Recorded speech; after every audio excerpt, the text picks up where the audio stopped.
ഓ, നിനക്കും തിരക്ക് തന്നെ. ആ, എന്നാൽ ഇപ്പൊ പൊയ്ക്കോ. നാളെ നേരത്തെ ഇങ്ങ് എത്തിയേക്കണം. നീ ഇവിടെയുണ്ട്, ഇവനൊരു ധൈര്യ. അച്ഛൻ ഒരു ചിരിയോടെ പറഞ്ഞതും അമ്മയുടെയും മുത്തശ്ശിയുടെയും മുഖത്ത് ചിരിയാണ്. എന്നാൽ വിച്ചുവിൻ്റെയും വാവാച്ചിയുടെയും അമലിൻ്റെയും മുഖം ഒരുപോലെ മാറിയിരുന്നു ആ നിമിഷം. വരാം അങ്കിളെ. വിച്ചു, ഞാൻ എന്നാ പോട്ടെ പറഞ്ഞുകൊണ്ട് അമൽ വണ്ടിയിലേക്ക് കയറിയിരുന്നു. വണ്ടി എടുക്കുന്നതിന് മുൻപ് അവൻ്റെ കണ്ണുകൾ വാവാച്ചിയെ തേടി ചെന്നു. ഒരു സെക്കൻഡ്, വെറും ഒരു സെക്കൻഡ് മാത്രം അവളെ നോക്കിയ ശേഷം അമൽ വണ്ടി മുൻപോട്ടെടുത്തു. അന്ന് രാത്രി വാവാച്ചിക്ക് ഒട്ടും ഉറക്കം വന്നില്ല. ജനൽപ്പാളിയിലൂടെ പുറത്തെ ഇരുട്ടിലേക്ക് നോക്കി നിൽക്കുമ്പോൾ അവളുടെ മനസ്സിൽ 1000 ചോദ്യങ്ങൾ ഉണ്ടായിരുന്നു. എങ്ങനെ ഈ വിവാഹം മുടക്കും? എങ്ങനെ അമലുമായി ഒന്നിക്കും? അങ്ങനെ ഒത്തിരി ചോദ്യങ്ങൾ. പെട്ടെന്ന് അവളുടെ ഫോൺ ശബ്ദിച്ചു. വാട്സാപ്പിൽ മെസ്സേജ് വന്നതാണ്. അവൾ ഫോൺ എടുത്തു നോക്കി. വിചാരിച്ചതുപോലെ തന്നെ അമലാണ്. പേടിക്കണ്ട, പോയി കിടന്നുറങ്ങ്, എല്ലാം ശരിയാകും. അവളുടെ മനസ്സ് മനസ്സിലാക്കി എന്നതുപോലെയുള്ള അവൻ്റെ ആ മെസ്സേജ് കണ്ട് അവളുടെ ചുണ്ടിലൊരു പുഞ്ചിരി വിരിഞ്ഞു. എന്നാലും അമലേട്ട, ഇനി അങ്ങോട്ടുള്ള കാര്യം ആലോചിക്കുമ്പോൾ എനിക്ക് നല്ല പേടിയുണ്ട്.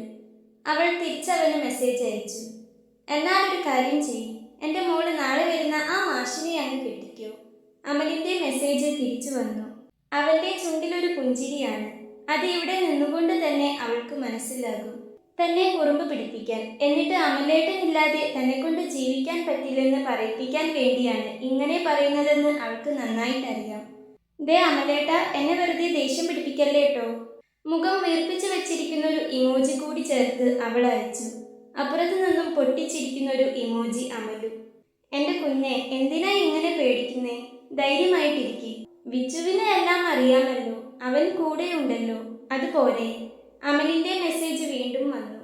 ഏട്ടൻ കൂടെയുണ്ടല്ലോ എന്നതാ എൻ്റെ ഏറ്റവും വലിയ ധൈര്യം, അവളും പറഞ്ഞു.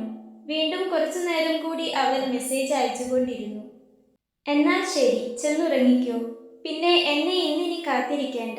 ഉറങ്ങിക്കോ, ഓട്ടമുണ്ട്. അവൻ്റെ മെസ്സേജ് കണ്ടതും അവളുടെ മുഖമൊന്ന് വാടി. എങ്കിലും ശരിയെന്ന് പറഞ്ഞ് മെസ്സേജ് അയപ്പ് നിർത്തി. ഇപ്പോൾ കുറച്ച് സമാധാനം തോന്നുന്നുണ്ട്. എന്തു വന്നാലും അമലേട്ടനെ വിട്ടൊരു ജീവിതമില്ല. വീട്ടുകാരെ വെറുപ്പിച്ച് ഇറങ്ങിപ്പോവുകയൊന്നുമില്ല. അമലേട്ടനും അത് താല്പര്യമില്ല. എല്ലാവരുടെയും സമ്മതത്തോടെയും അനുഗ്രഹത്തോടെയും വേണം വിവാഹമെന്ന് എപ്പോഴും പറയും. അങ്ങനെ ഒരു കാലം വരുന്നത് വരെ കാത്തിരിക്കും. പിന്നെയും കുറേ സമയം എന്തൊക്കെയോ ചിന്തിച്ചിരുന്ന് അവസാനം കണ്ണൊന്നടയ്ക്കുമ്പോൾ നേരം ഒത്തിരി വൈകിയിരുന്നു. ഞായറാഴ്ച രാവിലെ എന്നത്തെയും പോലെ അമ്മ നേരത്തെ എഴുന്നേറ്റിരുന്നു. പെണ്ണു കണ്ടു പോകുന്നത് മാത്രമല്ലേ, അതുകൊണ്ട് തന്നെ വേറെ പ്രത്യേകിച്ച് പരിപാടികളോ ഒരുക്കങ്ങളോ ഒന്നുമില്ല.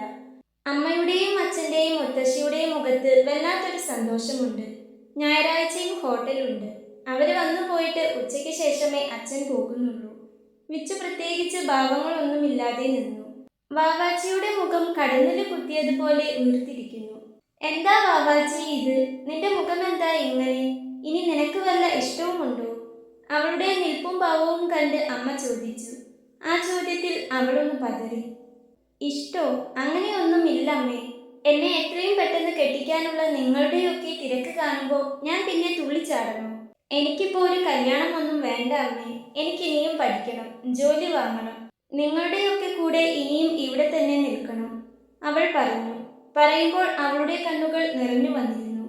ഈ കല്യാണം എങ്ങനെയെങ്കിലും ഒന്ന് മുടങ്ങണേ എന്ന് മാത്രമേയുള്ളൂ അവൾക്ക്. നീ പറയുന്നത് കേട്ടാൽ തോന്നും അവരുടെ കൂടെ ഇപ്പൊ തന്നെ നിന്നെ അങ്ങ് പറഞ്ഞയക്കാൻ പോവുകയാണെന്ന്. അവര് പെണ്ണു കാണാൻ വരുന്നല്ലേ ഉള്ളൂ, ഇത് ഉറപ്പിച്ചിട്ടൊന്നുമില്ലല്ലോ, അമ്മ പറഞ്ഞു. അപ്പോഴാണ് വിച്ചു അവിടേക്ക് വന്നത്. എന്താണ് അമ്മയും മോളും കൂടി ഒരു സംസാരം? വിച്ചു ചോദിച്ചു. ഈ പെണ്ണിന് ഈ കല്യാണം വേണ്ടെന്ന്. എൻ്റെ സംശയം ഇവൾക്കിനി ആരോടെങ്കിലും ഇഷ്ടമുണ്ടോന്നാ, അമ്മ പറഞ്ഞു. ഓ, അതാണോ കാര്യം? അത് അമ്മയ്ക്ക് ഇപ്പോഴാണോ അറിയുന്നേ? ഇവൾക്ക് ഒരാളെ ഭയങ്കര ഇഷ്ടാ. ഇവൾക്ക് മാത്രമല്ല, എനിക്കും. വിച്ചു പറഞ്ഞതും അവളൊന്ന് ഞെട്ടി. ഈ ഏട്ടൻ ഇത് എന്തൊക്കെയായി പറയുന്നേ? അവൾ ചിന്തിച്ചു പോയി. ഓ, നല്ല ആളോടാ ഞാനിത് പറയുന്നേ. എന്നെ ഇട്ട് വട്ടം കറക്കാതെ അങ്ങോട്ട് മാറി നിന്നേ രണ്ടാളും, പറഞ്ഞുകൊണ്ട് അമ്മ അടുപ്പിനരികിലേക്ക് നടന്നു. ഞെട്ടിത്തരിച്ചു നിൽക്കുന്ന വാവാച്ചിയെ നോക്കി വിച്ചു ഒന്ന് ചിരിയോടെ കണ്ണു ചിമ്മി. എന്താടി, അമ്മ പറഞ്ഞതുപോലെ ഇത്രയ്ക്കും ഗൗരവം വേണോ? വരുന്നവൻ കോളേജിലെ മാഷ, ഒരുപാട് പെൺകുട്ടികളെ നിത്യം കാണുന്നവനാ. നീ ഇങ്ങനെ ബലം പിടിച്ചു നിന്നാൽ മൂപ്പര് വേറെ ആരെയെങ്കിലും കെട്ടി അങ്ങ് പോകും. വിച്ചു അവളെ കളിയാക്കിക്കൊണ്ട് പറഞ്ഞു. ആണോ, എങ്കിൽ നന്നായി പോയി പറഞ്ഞുകൊണ്ട് അവൾ അവനെ തള്ളി മാറ്റിക്കൊണ്ട് പോയതും അമ്മയൊന്ന് ചിരിച്ചുപോയി. വിച്ചു അവൾക്ക് പിറകെ ചെന്നു. എന്താടി പെണ്ണേ നിനക്ക് പറ്റിയത്? ഏട്ടൻ പറഞ്ഞതല്ലേ, ഒന്നും ഓർത്ത് ഏട്ടൻ്റെ മോള് പേടിക്കേണ്ടെന്ന്. റൂമിലെത്തിയതും വിച്ചു അവളുടെ തോളിലൂടെ കൈയിട്ടുകൊണ്ട് പറഞ്ഞു. എനിക്ക് എന്തൊക്കെയോ ടെൻഷനായേട്ടാ. അമ്മയും അച്ഛനും അവര് പാവം ഒന്നും അറിയുന്നില്ലല്ലോ, അവൾ പറഞ്ഞു. സാരില്ല, എല്ലാം ശരിയാകും. ഇപ്പോൾ ഏട്ടൻ്റെ വാവാച്ചി ധൈര്യമായിട്ടിരിക്കെ, അവൻ അവളുടെ തലയിൽ തട്ടിക്കൊണ്ട് പറഞ്ഞതും അവളൊന്ന് അവനെ നോക്കി ചിരിച്ചെന്ന് വരുത്തി. 10:30 മണിയായപ്പോഴേക്കും അമലെത്തി. 11 മണിയാകുമ്പോൾ അവരെത്തുമെന്നാണ് പറഞ്ഞിരിക്കുന്നത്. ഒരു കറുത്ത ഷർട്ടും വെള്ള മുണ്ടുമായിരുന്നു അവൻ്റെ വേഷം. ബൈക്കിൽ വന്നിറങ്ങിയ അവനെ അവൾ മുകളിലെ റൂമിലെ ജനലിലൂടെ കണ്ടിരുന്നു. അവനെ കണ്ടതും വാവാച്ചിയുടെ ഉള്ളൊന്ന് തണുത്തു. എന്തോ ഒരു സമാധാനം തോന്നുന്നത് പോലെ. എങ്കിലും എല്ലാവരുടെയും മുൻപിൽ വെച്ച് അമലിനെ നോക്കാൻ അവൾക്ക് മടിയായിരുന്നു. അതിനേക്കാൾ ഉപരി പേടിയായിരുന്നു. അമൽ നേരെ വിച്ചുവിനടുത്തേക്ക് ചെന്നു.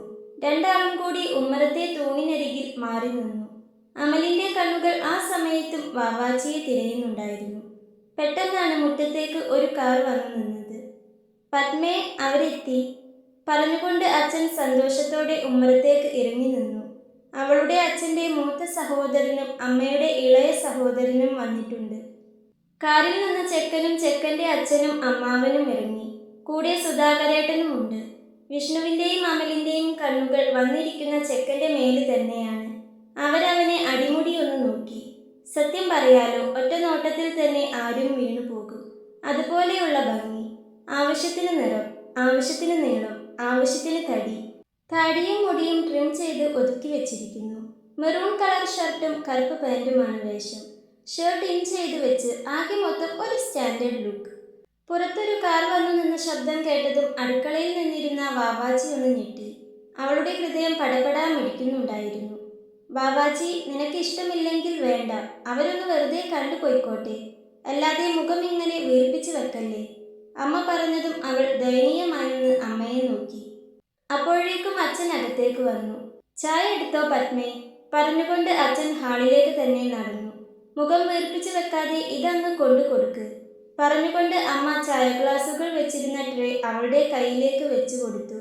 അമ്മ പലഹാരത്തിന്റെ പ്ലേറ്റും എടുത്ത് മുൻപിൽ നടന്നു. അതിന് പിറകെ മനസ്സില്ലാ മനസ്സോടെ വാവാച്ചിയും. അടുക്കളയിൽ നിന്നും വരുമ്പോൾ തന്നെ ആദ്യം അവളുടെ നോട്ടം നേരെ ചെന്ന് നിന്നത് അമലിന്റെ മുഖത്താണ്. അവന്റെ മുഖമാകെ വല്ലാതെയായിട്ടുണ്ട്. വിച്ചുവും അവന്റെ അരികിൽ തന്നെയായി നിൽക്കുന്നുണ്ട്. അവളൊന്ന് നെടുവീർപ്പിട്ടുകൊണ്ട് ഹാളിലേക്ക് നടന്നു. തല ഉയർത്തി നോക്കിയില്ലെങ്കിലും 4-5 ആളുകൾ ഹാളിൽ ഇരിക്കുന്നത് അവൾ അറിഞ്ഞു. ഓരോരുത്തർക്കും ചായ കൊടുത്ത ശേഷം അവൾ അമ്മയ്ക്കരികിൽ വന്നു നിന്നു. ആരെയും ഒന്ന് മുഖമുയർത്തി പോലും നോക്കിയിരുന്നില്ല അവൾ. അമലിന്റെ കണ്ണുകൾ അവളിൽ തന്നെയായിരുന്നു. പറഞ്ഞറിയിക്കാൻ പറ്റാത്തൊരു തരം വേദന കൊണ്ട് ഹൃദയം നിറയുന്നത് അവൻ അറിയുന്നുണ്ട്. പക്ഷേ അതൊന്നും പുറത്തു കാണിക്കാതെ പിടിച്ചു നിൽക്കാൻ മാത്രമേ തന്നെക്കൊണ്ട് പറ്റുകയുള്ളൂ എന്നവന് നന്നായി അറിയാമായിരുന്നു.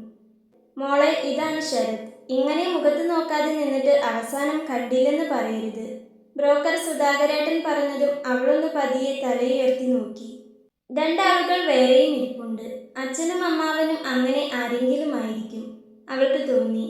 ആ മുഖങ്ങൾക്കിടയിൽ അവളെ തന്നെ നോക്കിയിരിക്കുന്ന ആ മുഖം അവൾ കണ്ടു. ഒറ്റ നോട്ടത്തിൽ കണ്ടാൽ ആർക്കും ഇഷ്ടം തോന്നിപ്പോകുന്നൊരു ചെറുപ്പക്കാരൻ. പക്ഷേ അമൽ സ്ഥാനം പിടിച്ചു പോയ ആ ഹൃദയത്തിൽ അവനേക്കാൾ ഭംഗിയുള്ളതൊന്നും അവൾക്കില്ലായിരുന്നു. ശരത്ത് അവളെ നോക്കി ഒന്ന് പുഞ്ചിരിച്ചു. എല്ലാവരും ഉള്ളതുകൊണ്ട് തന്നെ അവൾക്കും തിരിച്ച് പുഞ്ചിരിക്കാതിരിക്കാൻ ആകുമായിരുന്നില്ല. അവളും പതിയെ അവനെ നോക്കി ഒന്ന് ചിരിക്കുമ്പോൾ അമലിന്റെ ഉള്ളം വീണ്ടും വേദനിച്ചിരുന്നു.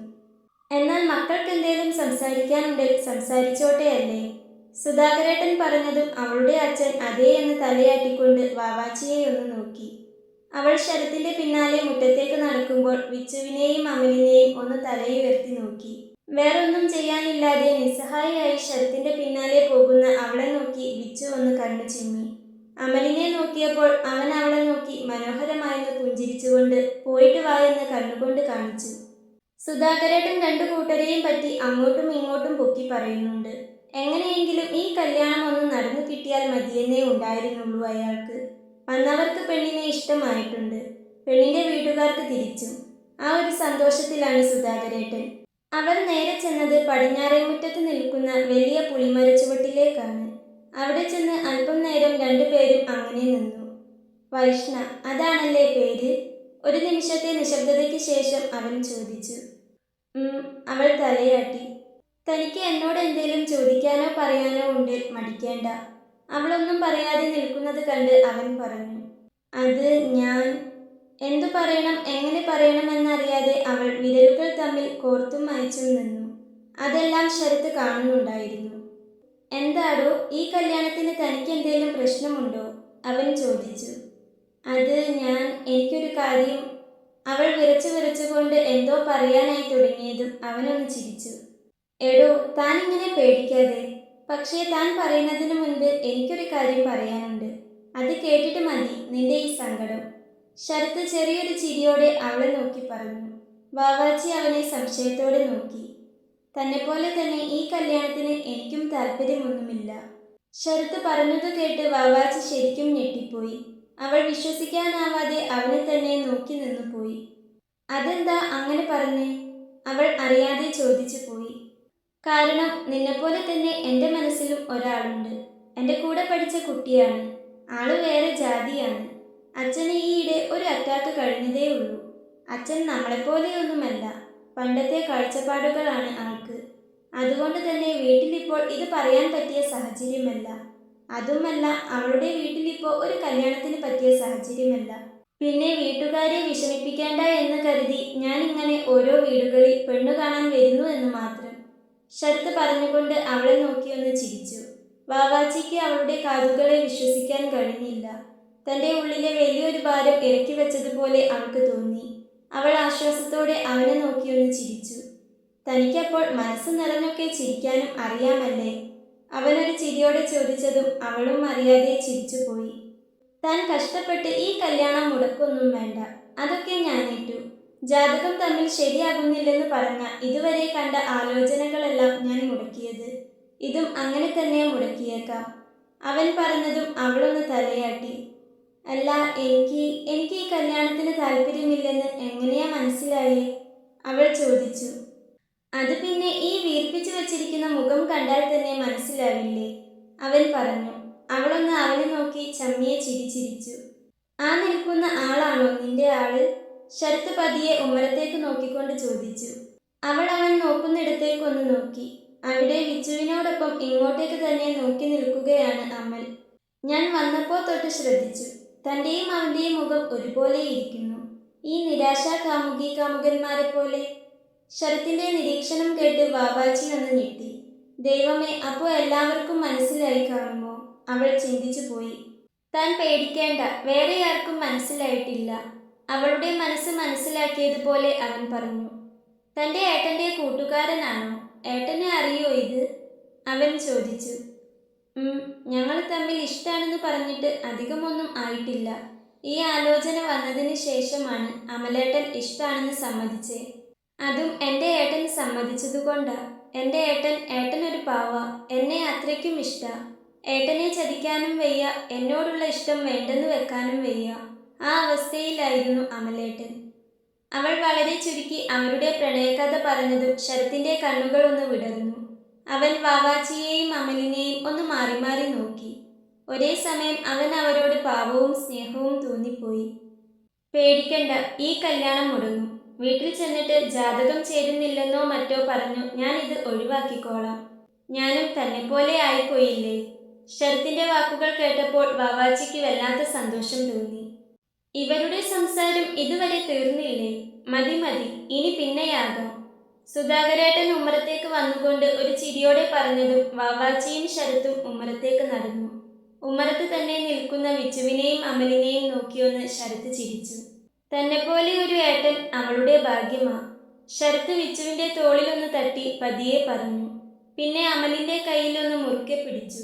ശരത്തിന് പിറകെ ഉമ്മറത്തേക്ക് കയറി വന്ന വാവാച്ചി വിച്ചുവിനെയും അമലിനെയും നോക്കി മനോഹരമായൊന്ന് പുഞ്ചിരിച്ചു. നേരത്തെ വീർപ്പിച്ചു വെച്ച മുഖത്തോടെ അവന്റെ പിന്നാലെ പോയ വാവാച്ചിയെ അല്ല അതെന്ന് അവർക്ക് തോന്നി. അവളുടെ തെളിഞ്ഞ മുഖവും ശരത്തിന്റെ പെരുമാറ്റവും തന്നെ മതിയായിരുന്നു അവളെല്ലാം തുറന്നു പറഞ്ഞിട്ടുണ്ടെന്ന് അവർക്ക് മനസ്സിലാക്കാൻ. അമലിന് വല്ലാത്ത സമാധാനം തോന്നി. സത്യം പറഞ്ഞാൽ ഇപ്പോഴാണ് അവന്റെ നല്ല ജീവൻ തിരിച്ചു കിട്ടിയത് തന്നെ. ഇത്രയും നേരം തീയിൽ ചവിട്ടി നിൽക്കുന്നത് പോലെയാണ് നിന്നത്. അവർ പോയിട്ട് വേണം എല്ലാം വിശദമായി ചോദിച്ചറിയാൻ. അകത്തേക്ക് കയറി വരുന്ന വാവാച്ചിയുടെയും ശരത്തിന്റെയും തെളിഞ്ഞ മുഖം കണ്ട് എല്ലാവർക്കും സമാധാനമായി. അകത്തുള്ളവർ വളരെ കാര്യമായി തന്നെ എന്തൊക്കെയോ സംസാരിക്കുകയാണ്. അവരുടെ മുഖത്തെ സന്തോഷം കാണുമ്പോൾ തന്നെ അവർ ഈ കല്യാണം ഉറപ്പിച്ചതുപോലെയാണ്. എന്നാ ശരി, നമുക്കെന്നാ ഇറങ്ങിയാലോ? ബാക്കി കാര്യങ്ങൾ നമുക്ക് ഫോണിലൂടെ സംസാരിക്കാം. ജാതകമൊക്കെ ഒന്ന് നോക്കണമല്ലോ. എല്ലാം ഒത്തുവന്നാൽ അധികം വൈകിക്കണ്ട. മോളെ പഠിത്തവും ജോലിയും ഒന്നും തടസ്സപ്പെടില്ല. അതിനെല്ലാം അവളുടെ ഇഷ്ടത്തിനൊപ്പം ഞങ്ങൾ കൂടെ ഉണ്ടാകും. അവർ പറയുന്നത് കേട്ട് വാവാച്ചി ശരത്തിനെ ഒന്ന് നോക്കി. അവൻ അവളെ നോക്കി മനോഹരമായൊന്ന് പുഞ്ചിരിച്ചുകൊണ്ട് കണ്ണു ചിമ്മി. മുറ്റത്തേക്ക് ഇറങ്ങുമ്പോൾ അമലിനെയും വിച്ചുവിനെയും കൂടി ഒന്ന് നോക്കി ചിരിച്ചുകൊണ്ട് ശരത്ത് കാറിലേക്ക് കയറി. കാർ ദൂരേക്ക് മറയുന്നതുവരെ അവരെല്ലാവരും ഉമ്മറത്ത് തന്നെ നിന്നു. അവരുടെ മുഖത്ത് വലിയൊരു ആശ്വാസമായിരുന്നു. എന്തായാലും നല്ല ആൾക്കാരാണെന്ന് തോന്നുന്നു. ആ കുട്ടിയെ കണ്ടില്ലേ, എന്ത് വിനയമുള്ള കുട്ടിയാ. അവരെല്ലാം വന്നവരെ കുറിച്ച് നല്ല അഭിപ്രായങ്ങൾ പറയാൻ തുടങ്ങി. എന്നാ ശരി വിച്ചു, ഞാൻ ഇറങ്ങട്ടെ, അമൽ പറഞ്ഞു. അതെന്ത് പോക്ക അമലെ, എന്തെങ്കിലും കഴിച്ചിട്ട് പോയാൽ മതി. അമൽ പറഞ്ഞതും അച്ഛൻ അമലിനോട് പറഞ്ഞു. അത് പറഞ്ഞാൽ പറ്റില്ല, എല്ലാം റെഡിയായതാ, കഴിച്ചിട്ട് പോയാൽ മതി, അമ്മയും പറഞ്ഞു. ഞാൻ എന്തായാലും കഴിക്കാൻ പോകുക, എനിക്ക് വിശന്നിട്ട് പാടില്ല. അമലിനെ ഒന്ന് പാളി നോക്കിക്കൊണ്ട് അതും പറഞ്ഞ് വാവാച്ചി ഊണുമേശയ്ക്കരികിലേക്ക് നടന്നു. വാടാ, കഴിച്ചിട്ട് പോകാം. വിച്ചു അവന്റെ കൈയും പിടിച്ച് അകത്തേക്ക് നടന്നു. എല്ലാവരും ഒരുമിച്ചിരുന്ന് ഭക്ഷണം കഴിച്ചു തുടങ്ങി. അമ്മാവന്മാരൊക്കെ ഉള്ളതുകൊണ്ട് നൈസ് പത്തിരിയും ഇറച്ചിക്കറിയുമാണ്. നിന്നോട് രാവിലെ ഞാൻ പറയുന്നതല്ലേ എന്തേലും എടുത്ത് കഴിക്കാൻ, അതിന് പറഞ്ഞാൽ കേൾക്കില്ലല്ലോ. വാവാച്ചി കഴിക്കുന്നത് കണ്ട് അമ്മ പറഞ്ഞതും എല്ലാവരും ഒന്ന് ചിരിച്ചുപോയി. അമൽ അവളെ തന്നെ ഒന്ന് നോക്കിയതും അവൾ അവനെ നോക്കി നന്നായി ഒന്ന് ചിരിച്ചു കാണിച്ചു. സത്യം പറഞ്ഞാൽ അമലും രാവിലെ മര്യാദയ്ക്ക് ഒന്നും കഴിച്ചിട്ടില്ല. എന്തൊക്കെയാണ് വരാൻ പോകുന്നതെന്നുള്ള ടെൻഷനായിരുന്നു ആ 3 പേർക്കും. അമൽ പോയി കഴിഞ്ഞത് വിച്ചു വാവാച്ചിയുടെ അരികിലെത്തി. എന്താടാ, എന്താ ഉണ്ടായേ? കാര്യമായിട്ട് എന്തോ സംഭവിച്ചിട്ടുണ്ട്, അല്ലേ നീ ഇങ്ങനെ സമാധാനത്തോടെ ഇരിക്കില്ല? വിച്ചു പതിയെ ചോദിച്ചു. വാവാച്ചി ശരത്ത് പറഞ്ഞ കാര്യങ്ങളെല്ലാം വിച്ചുവിനോട് പറഞ്ഞു. ശരത്തിന് വേറൊരു ഇഷ്ടമുണ്ടെന്ന കാര്യവും അവൻ തന്നെ ഈ കല്യാണം ജാതകം ചേരില്ലെന്നും പറഞ്ഞ് മുടക്കിക്കോളാമെന്ന് പറഞ്ഞതും എല്ലാം കേട്ടപ്പോൾ വിച്ചുവിനും അത്ഭുതമായി. സത്യമാണോ വാവാച്ചി നീ ഈ പറയുന്നേ? അങ്ങനെയാണെങ്കിൽ ദൈവം നമ്മളെ കാത്തു, നമ്മുടെ പകുതി ടെൻഷൻ തീർന്നു, വിച്ചു ആശ്വാസത്തോടെ പറഞ്ഞു. പക്ഷേ ഏട്ടാ, ശരത്തിന്റെ വീട്ടുകാർക്ക് എന്നെ ഇഷ്ടമായല്ലോ. അവരിനി ശരത്തിനെ എന്തെങ്കിലും പറഞ്ഞ് നിർബന്ധിക്കുമോ എന്ന എൻ്റെ ഇപ്പോഴത്തെ പേടി, വാവാച്ചി ആശങ്കയോടെ പറഞ്ഞു. നീ പേടിക്കേണ്ട, പറഞ്ഞത് വെച്ച് നോക്കുമ്പോൾ അയാൾക്ക് അങ്ങനെയൊരു ഇഷ്ടമുള്ള സ്ഥിതിക്ക് അയാൾ ഈ കല്യാണത്തിന് സമ്മതിക്കില്ല. അല്ലേ ചിലപ്പോൾ നമ്മളിത്തിരി വെള്ളം കുടിച്ചേനെ. അവൻ പറഞ്ഞതും വാവാച്ചിയുടെ മനസ്സിലെ സമാധാനവും അത് തന്നെയായിരുന്നു. അവരങ്ങ് പെണ്ണു കണ്ടു പോയതും ചായ കുടിച്ചു കഴിഞ്ഞ ശേഷം അച്ഛൻ ഹോട്ടലിലേക്ക് ഇറങ്ങി. അച്ഛൻ പോയെന്ന് കണ്ടതും അവൾ മുറിയിൽ കയറി വാതിലടച്ച് അമലിനെ വിളിച്ചു. വാവാച്ചി, എന്താ ഉണ്ടായത്? ഈ കല്യാണം നടക്കില്ലെന്ന് എനിക്ക് മനസ്സിലായി, പക്ഷേ എങ്ങനെ? അയാളെല്ലാം അറിഞ്ഞു? ഫോൺ എടുത്തതും അമൽ ചോദിച്ചു. അമലേട്ടാ, ആദ്യം ഒന്ന് സമാധാനത്തോടെ ഇരിക്കി, എന്നിട്ട് ഞാൻ പറയുന്നതൊന്ന് കേൾക്ക്, വാവാച്ചി പറഞ്ഞു. ശരത്ത് പറഞ്ഞ കാര്യങ്ങളെല്ലാം ഒന്നൊഴിയാതെ വാവാച്ചി അമലിനോട് പറഞ്ഞു. ശരത്തിന് മറ്റൊരു പ്രണയമുണ്ടെന്നും അയാൾ തന്നെ സഹായിക്കാമെന്ന് ഏറ്റുവെന്നുമുള്ള വിവരം കേട്ടപ്പോൾ അമലിന് വിശ്വസിക്കാനായില്ല. സത്യമാണോ നീ ഈ പറയുന്നേ? ശരിക്കും അയാൾ അങ്ങനെ പറഞ്ഞോ? അമലിന്റെ സ്വരത്തിൽ സന്തോഷവും അതിശയവും ഒരുപോലെ കലർന്നിരുന്നു. 2 ദിവസം കഴിഞ്ഞൊരു വൈകുന്നേരം അച്ഛൻ ഹോട്ടലിലാണ്. ആ സമയത്താണ് അച്ഛൻ്റെ ഫോണിലേക്ക് ബ്രോക്കർ സുധാകരേട്ടൻ്റെ കോൾ വന്നത്. ശ്രീധര, ഒരു ചെറിയ പ്രശ്നമുണ്ട്. കുട്ടികളുടെ ജാതകം തമ്മിൽ ഒട്ടും ചേരുന്നില്ലത്രേ. ചൊവ്വാദോഷത്തിൻ്റെ എന്തോ പ്രശ്നമുണ്ടെന്ന് ജ്യോത്സ്യൻ പറഞ്ഞെന്ന്. ഈ കല്യാണം നടക്കാൻ പാടില്ലെന്ന്. അതുകൊണ്ട് അവർക്ക് ഈ ആലോചനയുമായി മുന്നോട്ട് പോകാൻ കഴിയില്ലെന്ന് ചെറുക്കൻ്റെ അച്ഛൻ ഇപ്പോൾ വിളിച്ചു പറഞ്ഞേ ഉള്ളൂ. എന്തു ചെയ്യാനാ? ഞാൻ വേറെ നല്ല ആലോചന വന്നാൽ പറയാം, പറഞ്ഞുകൊണ്ട് സുധാകരേട്ടൻ ഫോൺ വെച്ചു. സുധാകരേട്ടൻ പറഞ്ഞതു കേട്ട് അച്ഛൻ്റെ മുഖമൊന്ന് മങ്ങിയിരുന്നു. ശരത്തിനെ അവർക്ക് വല്ലാതെ ഇഷ്ടപ്പെട്ടു പോയിരുന്നു. രാത്രി വീട്ടിൽ വന്ന് കാര്യം പറഞ്ഞപ്പോൾ മുത്തശ്ശിക്കാണ് ഏറെ സങ്കടം. അമ്മയ്ക്ക് ചെറിയ പ്രായത്തിൽ തന്നെ കെട്ടിക്കുന്നതിനോട് ആദ്യം വലിയ താല്പര്യമൊന്നും തോന്നിയിരുന്നില്ലെങ്കിലും ശരത്തിനെ കണ്ടപ്പോൾ അവന്റെ പെരുമാറ്റവുമെല്ലാം അവർക്ക് നന്നേ ഇഷ്ടമായിരുന്നു. തന്റെ മകൾക്ക് നല്ലൊരു ജീവിതം കിട്ടുമെന്ന് പ്രതീക്ഷിച്ചിരുന്നു. അതാണ് ഇപ്പോൾ ഇല്ലാതായത്. അതുകൊണ്ട് തന്നെ ഇപ്പോൾ ചെറിയൊരു സങ്കടം അമ്മയ്ക്കുമുണ്ട്. നല്ലൊരു ആലോചനയായിരുന്നു. കൈവിട്ടു പോയല്ലോ ശ്രീധര. പിന്നെ പറഞ്ഞിട്ട് കാര്യമില്ല. ജാതകം ചേരാതെ എങ്ങനെയാ കല്യാണം നടത്തുന്നേ? മുത്തശ്ശി പറഞ്ഞു. അവൾക്ക് പ്രായം അധികമായിട്ടൊന്നുമില്ലല്ലോ അമ്മേ. എന്തായാലും അവൾ പഠിക്കുകയല്ലേ, പഠിക്കട്ടെ, അമ്മ പറഞ്ഞു. ഇതു കേട്ട വിഷ്ണു ആ അവസരം പാഴാക്കിയില്ല. അവൻ വേഗം അച്ഛൻ്റെ അരികിലേക്ക് ചെന്നു. അച്ഛാ, അമ്മ പറഞ്ഞതാ ശരി. അവളിപ്പോൾ പഠിക്കട്ടെ, പഠിച്ചൊരു നല്ല ജോലിയൊക്കെ വാങ്ങട്ടെ, എന്നിട്ടൊക്കെ നോക്കാം കല്യാണം, വിഷ്ണു ഉറപ്പിച്ചു പറഞ്ഞു. അവന്റെ ആ വാക്കുകൾ കേട്ടതും വാവാച്ചിയുടെ ഉള്ളം നിറഞ്ഞു. സന്തോഷം കൊണ്ട് ഓടിച്ചെന്ന് അവൾ തന്റെ വിച്ചേട്ടനെ ഇറുക്കെ പുണർന്നു. ഒപ്പം അവന്റെ കവിളിൽ സ്നേഹത്തോടെ അമർത്തി ചുംബിച്ചു. മക്കളുടെ ആ സ്നേഹം കണ്ടപ്പോൾ അച്ഛൻ്റെയും അമ്മയുടെയും മുത്തശ്ശിയുടെയും ചുണ്ടിൽ അറിയാതെ ഒരു പുഞ്ചിരി വിരിഞ്ഞു. ശരിയാടാ, നീ പറഞ്ഞതാ ശരി. ഇവൾക്ക് വയസ്സ് ആവുന്നതല്ലേ ഉള്ളൂ. പഠിക്കട്ടെ, പഠിച്ചൊരു ജോലിയൊക്കെ വാങ്ങട്ടെ. അതുവരെ നമ്മുടെ കൂടെ ഇങ്ങനെ പഠിച്ചും കളിച്ചും നടക്കട്ടെ. ബാക്കിയൊക്കെ സമയമാകുമ്പോൾ നടക്കും, അച്ഛൻ അവളുടെ തലയിലൊന്ന് തലോടിക്കൊണ്ട് പറഞ്ഞു. അച്ഛൻ്റെ ആ വാക്കുകൾ കൂടി കേട്ടപ്പോൾ വാവാച്ചി അച്ഛനെയും ഇറുക്കെ പുണർന്നു. ഇപ്പോഴാണ് അവളുടെ എല്ലാ ആദിയും ഒഴിഞ്ഞു മാറിപ്പോയത്. ഇനി ഒരു കല്യാണമൊക്കെ നോക്കി തുടങ്ങുമ്പോഴേക്കും അമലേട്ടൻ്റെ പ്രശ്നങ്ങളൊക്കെ ഒന്നൊതുങ്ങും. അവളിൽ നിന്നും ആശ്വാസത്തിൻ്റെയും സമാധാനത്തിൻ്റെയും ഒരു നെടുവീർപ്പ് അടർന്നു വീണു. വീണ്ടും ഒരാഴ്ചയ്ക്ക് ശേഷമുള്ള ഒരു ഞായറാഴ്ച വൈകുന്നേരം. വിഷ്ണു ശനിയാഴ്ച രാത്രി തന്നെ എത്തിയിട്ടുണ്ട്. ലൈബ്രറിയിൽ നിന്നും വീട്ടിലേക്ക് മടങ്ങുകയായിരുന്നു മാളവിക. പെട്ടെന്നാണ് ഒരു കറുത്ത കാർ അവൾക്ക് മുൻപിലായി വന്ന് വട്ടം പിടിച്ചു നിന്നത്. അവൾ ഒരു ഞെട്ടലോടെ കാറിലേക്ക് നോക്കി. ദീപേഷിന്റെ കാറായിരുന്നു അത്. കാറിൽ നിന്നും ദീപേഷ് പുറത്തിറങ്ങി. അവന്റെ കണ്ണുകൾ ചുവന്നിരുന്നു. കുടിച്ചു ലക്കുകെട്ടാണ് അവൻ നിൽക്കുന്നത്. എന്താ മാളു, എന്നെ ഇങ്ങനെ നോക്കുന്നേ? ഞാൻ നിന്റെ ദീപേശേട്ടൻ തന്നെയാണടി, അവൻ പരിഹാസത്തോടെ അവളുടെ അടുത്തേക്കൊന്ന് ചാഞ്ഞുകൊണ്ട് പറഞ്ഞു. അവനിൽ നിന്നും മദ്യത്തിന്റെ മണം മൂക്കിലേക്ക് അടിച്ചു കയറിയതും അവൾ അറപ്പോടെ മൂക്ക് ചുളിച്ചു. എന്താടി മൂക്ക് ചുളിക്കുന്നേ? നിനക്കെന്താ, എന്നെ പിടിച്ചില്ലേ? അവൻ ഒന്നുകൂടി അവൾക്കടുത്തേക്ക് വന്നുകൊണ്ട് ചോദിച്ചു. ദീപേശേട്ട, വഴിയിൽ നിന്ന് മാറി, എനിക്ക് വീട്ടിൽ പോകണം, അവൾ ധൈര്യം സംഭരിച്ച് പറഞ്ഞു. ഓ, നീ അത്രയ്ക്കങ്ങ് പോകണ്ട. ദീപേഷ് പെട്ടെന്ന് അവളുടെ രണ്ടു കൈകളിലും ആഞ്ഞു പിടിച്ചു. നിന്നെക്കൊണ്ട് എന്നെ കെട്ടാൻ സമ്മതമാണെന്ന് പറയിപ്പിച്ചിട്ടേ ഞാൻ ഇനി പോകൂ, അവൻ അവളുടെ കൈകൾ മുറുക്കി പിടിച്ചുകൊണ്ട് പറഞ്ഞു. വേദന കൊണ്ട് മാളവികയുടെ കണ്ണുകൾ നിറഞ്ഞു വന്നു. അവൾ കൈ വിടുവിക്കാൻ നോക്കി. പക്ഷേ അവന്റെ കൈകരുത്തിന് മുൻപിൽ അവൾ തോറ്റുപോയി. അധികം ആരുമില്ലാത്തൊരു ഇടവഴിയായിരുന്നു അത്. അവളൊന്ന് ചുറ്റും നോക്കി. ആരും അവിടെ ഇല്ലെന്ന് കണ്ട് അവൾക്ക് വല്ലാത്ത പേടി തോന്നി. വിട്, എൻ്റെ കൈ വിടാൻ, അവൾ കരഞ്ഞുകൊണ്ട് അപേക്ഷിച്ചു. ദീപേഷിന്റെ നഖം അവളുടെ വെളുത്ത കൈകളിൽ ആഴ്ന്നിറങ്ങി. ഭ്രാന്തമായ ഒരു ആവേശത്തോടെ അവൻ അവളെ തന്റെ അടുത്തേക്ക് വലിച്ചടുപ്പിക്കാൻ ശ്രമിച്ചു. ആരേലും ഒന്ന് വായോ, മാളവിക ഉറക്കെ നിലവിളിച്ചു പോയി. പെട്ടെന്നാണ് ആ വിജനമായ വഴിയിൽ ഒരു ബൈക്കിന്റെ ശബ്ദം കേട്ടത്. ദൂരെ നിന്ന് വരുന്ന ബൈക്കിലേക്ക് അവളൊന്ന് തിരിഞ്ഞു നോക്കി. ആ ബൈക്ക് അവർക്കരികിൽ വന്നു നിന്നു. അത് വിച്ചുവും അമലുമായിരുന്നു.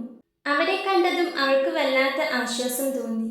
മാളവികയുടെ കയ്യിൽ ബലമായി പിടിച്ചിരിക്കുന്ന ദീപേഷിനെ കണ്ടതും വിച്ചുവിന്റെ നിയന്ത്രണം വിട്ടു. മാളവികയുടെ കണ്ണുകൾ നിറഞ്ഞൊഴുകുന്നുണ്ട്. അവൻ ബൈക്കിൽ നിന്നും ചാടിയിറങ്ങി.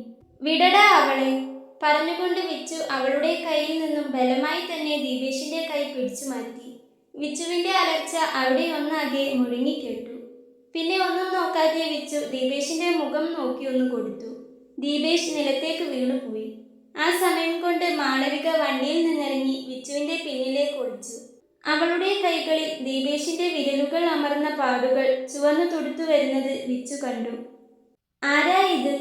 വിച്ചു മാളവികയോട് ചോദിച്ചു. അപ്പച്ചിയുടെ മോൻ, അവൾ പതിയെ പറഞ്ഞു. വിച്ചു ദീപേഷിനെ ഒന്ന് നോക്കി. ഇവൻ തന്നെ ഉപദ്രവിച്ചോ? അവൻ ചോദിച്ചു.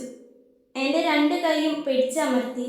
നിങ്ങൾ വന്നില്ലായിരുന്നെങ്കിൽ എന്നെ ഉപദ്രവിച്ചേനെ, മാളവിക പറഞ്ഞു. ഇതൊക്കെ ചോദിക്കാൻ നിങ്ങൾ ആരാടാ? ദീപേഷ് ചോദിച്ചുകൊണ്ട് വിച്ചുവിന് നേരെ വന്നതും അമലും വന്ന് ദീപേഷിന്റെ കവിള് നോക്കി ഒന്ന് കൊടുത്തു. ഞങ്ങൾ ആരോ ആയിക്കോട്ടെ, ഒരു പെൺകുട്ടിയുടെ കയ്യിൽ അവളുടെ അനുവാദമില്ലാതെ കയറി പിടിക്കാൻ പാടില്ലെന്ന് മോൻ അറിയില്ലേ? അമൽ ചോദിച്ചു. ഇത് ഞങ്ങളുടെ കുടുംബകാര്യമാണ്. അതിൽ വഴിയെ പോകുന്നവർ ഇടപെടേണ്ട. ദീപേഷിന് വിട്ടുകൊടുക്കാൻ ഭാവമില്ല. വഴിയെ പോകുന്നവർ ഇടപെടും, വിച്ചു പറഞ്ഞു. ഇവള് ഞാൻ കെട്ടാൻ പോകുന്ന പെണ്ണ. ഞങ്ങൾ തമ്മിൽ പിണക്കവും ഇണക്കവും ഒക്കെ ഉണ്ടാകും. അതിലൊന്നും നിങ്ങൾ ഇടപെടേണ്ട, ദീപേഷ് പറഞ്ഞു. അവൻ പറഞ്ഞതു കേട്ട് വിച്ചു തിരിഞ്ഞ് മാളവികയെ ഒന്ന് നോക്കി. അവളിപ്പോഴും വിച്ചുവിൻ്റെ പിറകിൽ പേടിയോടെ പതിഞ്ഞു നിൽക്കുകയാണ്. ആണോടി, നിങ്ങൾ തമ്മിൽ കല്യാണം കഴിക്കാൻ പോകുവാണോ? വിച്ചു ചോദിച്ചു. അല്ലെന്ന് അവൾ തലയാട്ടി. നിനക്ക് ഇവനെ ഇഷ്ടാണോ? അവൻ വീണ്ടും ചോദിച്ചു. വിച്ചുവിൻ്റെ കണ്ണുകൾ അവളുടെ മുഖത്ത് തന്നെയാണ്. അവൾ മുഖമുയർത്തി അവനെ ഒന്ന് നോക്കി. എന്തോ ആ മുഖത്തു നിന്നും കണ്ണെടുക്കാൻ തോന്നാത്തതുപോലെ. ചോദിച്ചത് കേട്ടില്ലേ, നിനക്ക് ഇവനെ ഇഷ്ടാണോന്ന്? അവളൊന്നും പറയാതെ തന്നെ നോക്കി നിൽക്കുന്നത് കണ്ട് വിച്ചു വീണ്ടും ചോദിച്ചു. അല്ല, അവൾ പതിയെ പറഞ്ഞു. അപ്പോ ഇവൾ പറഞ്ഞത് കേട്ടില്ലേ, ഇവൾക്ക് തന്നെ ഇഷ്ടമല്ലെന്ന്. അതുകൊണ്ട് കൂടുതൽ ഇവിടെ നിന്ന് അടി മേടിച്ചു കൂട്ടാതെ പോകാൻ നോക്ക്, വിച്ചു പറഞ്ഞു. നീ എന്താ പേടിപ്പിക്കുന്നു? ഇവളെ തൊട്ടാൽ നീ എന്നെ തല്ലുമെന്നോ? എന്നാലൊന്ന് തല്ലി നോക്ക്, പറഞ്ഞുകൊണ്ട് ദീപേഷ് മാളവികയ്ക്കടുത്തേക്ക് വന്നതും വിച്ചു അവനെ പിടിച്ച് പിറകിലേക്ക് തള്ളിയിരുന്നു. നിനക്കെന്താടാ, പറഞ്ഞാൽ മനസ്സിലാവില്ലേ? ചോദിച്ചുകൊണ്ട് വിച്ചു അവൻ്റെ കോളറിൽ കയറി പിടിച്ചു. ഇനി നിന്റെ ഒരു നോട്ടമെങ്കിലും അവളുടെ മേൽ വീണാൽ പിന്നെ ഇങ്ങനെയായിരിക്കില്ല. വിച്ചു ആദ്യമായാണ് ഒരാളോട് ഇങ്ങനെ ദേഷ്യപ്പെടുന്നത്. അമലും ദീപേഷിന്റെ അടുത്തേക്ക് ചെന്നു.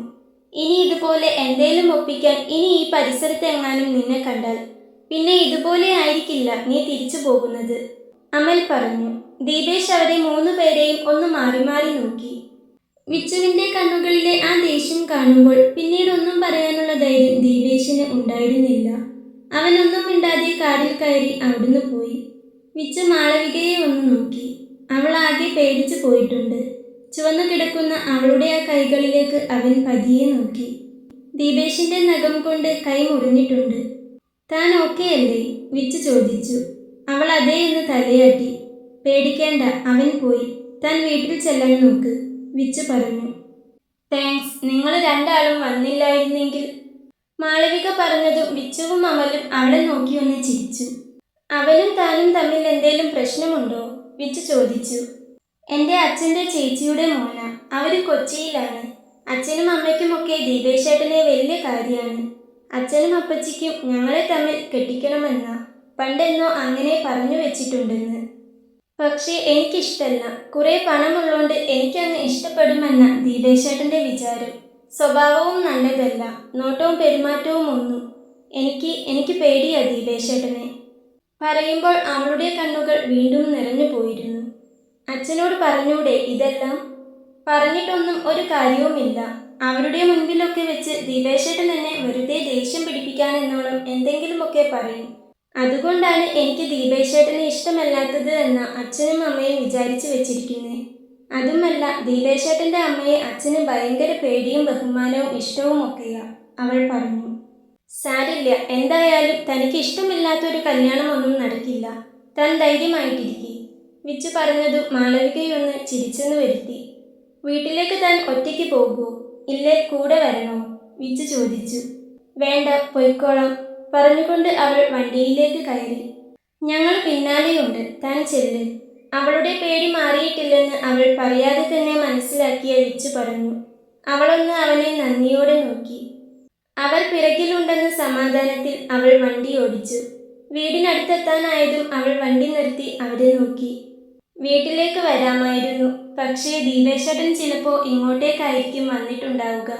നിങ്ങളെ കണ്ടാൽ ഇല്ലാത്തതൊക്കെ പറഞ്ഞുകൊടുത്ത് അച്ഛന് നിങ്ങളോട് വെറുതെ ദേഷ്യമുണ്ടാക്കും. എല്ലാവരും ഞാൻ വിളിച്ചേനെ, അവളൊരു വെല്ലായ്മയോടെ പറഞ്ഞതും അവരവളെ നോക്കിയൊന്ന് ചിരിച്ചു. സാരമില്ല, ചെല്ല്. പിന്നെ എന്തേലും ആവശ്യമുണ്ട് എന്നെ വിളിക്ക്. എൻ്റെ നമ്പർ ഇല്ലല്ലോ തൻ്റെ കയ്യിൽ? താൻ തൻ്റെ നമ്പർ പറ, ഞാൻ മിസ്സടിക്കാം, വിച്ചു പറഞ്ഞതും അവൾ വേഗം നമ്പർ പറഞ്ഞു കൊടുത്തു. അവൻ ആ നമ്പറിലേക്ക് മിസ് കോൾ അടിച്ചതും അവളുടെ ചുണ്ടിലൊരു പുഞ്ചിരി വിരിഞ്ഞു. വിച്ചുവിനോടും അമലിനോടും ഒരിക്കൽ കൂടി താങ്ക്സ് പറഞ്ഞ ശേഷം അവൾ വണ്ടി മുൻപോട്ടെടുത്തു. അവൾ ഗേറ്റ് കടന്ന് അകത്തേക്ക് കയറിയ ശേഷമാണ് വിച്ചുവും അമലും അവിടെ നിന്നും വണ്ടി തിരിച്ചത്. വിച്ചുവാണ് വണ്ടി ഓടിക്കുന്നത്. കുറച്ചു മുൻപോട്ടേക്ക് പോയതും അമൽ വിച്ചുവിന്റെ തോളിലൊന്ന് തട്ടി. എന്താടാ, പറഞ്ഞോ? തിരിഞ്ഞു നോക്കാതെ തന്നെ വിച്ചു പറഞ്ഞു. നീ ഒന്ന് വണ്ടി നിർത്തിക്കേ. അമൽ പറഞ്ഞതും വിച്ചു വണ്ടി ഒതുക്കി നിർത്തി. എന്താടാ, വിച്ചു ചോദിച്ചു. എന്താണ്, ഒരു പ്രണയം മണക്കുന്നുണ്ടോ എന്ന് എനിക്കൊരു സംശയം ഇല്ലാതില്ല.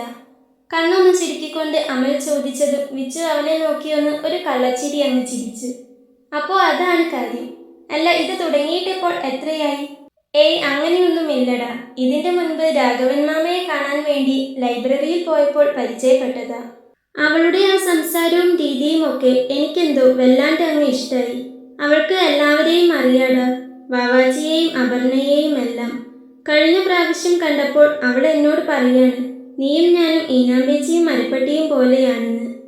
വിച്ചു പറഞ്ഞതും അമലൊന്ന് അവനെ കണ്ണു ചുരുക്കി നോക്കി. അതെന്താ സംഭവം? അമലിന് കാര്യം മനസ്സിലായില്ല. എടാ പൊട്ട, നമ്മുടെ 2 അനിയത്തിമാരില്ലേ, ആ 2 കുരുപ്പുകളും ഇവളും നല്ല കമ്പനിയാ. രണ്ടും കൂടി ചേർന്ന് അവൾക്ക് പറഞ്ഞു കൊടുത്തതാ. ഓ, അപ്പോൾ അങ്ങനെയാണ് കാര്യങ്ങൾ. അല്ല, അതൊക്കെ പോട്ടെ, എന്നിട്ട് നീ അവളോട് ഇഷ്ടമാണെന്ന് പറഞ്ഞോ? അമൽ ചോദിച്ചു. ഇല്ലടാ, അതിനു പറ്റിയ സാഹചര്യമൊന്നും കിട്ടിയില്ല. പിന്നെ ഇപ്പോൾ കുറച്ചായി നമ്മൾ നല്ല തിരക്കിലല്ലായിരുന്നോ? വിച്ചു പറഞ്ഞതും അമലൊന്ന് തലയാട്ടി. അല്ല, എന്നിട്ടിനി പറയുന്നില്ലേ? അമൽ ചോദിച്ചു. പറയണമെന്നുണ്ട്, പക്ഷേ അവൾക്ക് എന്നെ ഇഷ്ടമാകുമോന്നാ. വിച്ചു പറഞ്ഞതും അമലൊന്ന് ചിരിച്ചു. ആ കാര്യത്തിൽ പേടിക്കാനൊന്നുമില്ലെന്നാ എനിക്ക് തോന്നുന്നേ. എന്താന്ന് വെച്ചാൽ അവൾക്ക് നിന്നോടുള്ള നോട്ടവും ഭാവവും ഒക്കെ കാണുമ്പോൾ അവൾക്ക് നിന്നെ ഇഷ്ടമാണെന്നാ എനിക്ക് തോന്നുന്നേ. അമൽ പറഞ്ഞതും വിച്ചു വന്ന് ചിരിച്ചു. എനിക്കും അങ്ങനെയൊരു സംശയം തോന്നാതെയില്ല. പക്ഷേ നമ്മൾ അങ്ങനെ ഉറപ്പിക്കാൻ പാടില്ലടാ. നമ്മൾ വിചാരിക്കും അവർക്ക് നമ്മളോട് ഇഷ്ടമാണെന്നൊക്കെ. അതും വിചാരിച്ച് ഇഷ്ടമാണെന്ന് പോയി പറയുമ്പോൾ നേരെ തിരിച്ചാവും. അയ്യോ, ഞാൻ ഏട്ടനെ എൻ്റെ സ്വന്തം ഏട്ടനെ പോലെയേ കണ്ടിട്ടുള്ളൂ എന്നൊക്കെയാവും പിന്നെ പറയുന്നത്, വിച്ചു പറഞ്ഞു. ഏയ്, ഇതെന്തായാലും അങ്ങനെയൊന്നും ആയിരിക്കില്ല. നീ എന്തായാലും അവളോട് മനസ്സിലുള്ളത് അങ്ങ് തുറന്നു പറഞ്ഞേക്ക്. അവസാനം വേറെ വല്ലവരും വന്ന് അവളെ കൊത്തിക്കൊണ്ട് പോയിട്ട് പിന്നെ പറഞ്ഞിട്ട് കാര്യമില്ല. അമൽ പറഞ്ഞതും വിച്ചുവും പറയണം എന്നതുപോലെ ഒന്ന് തലയാട്ടി.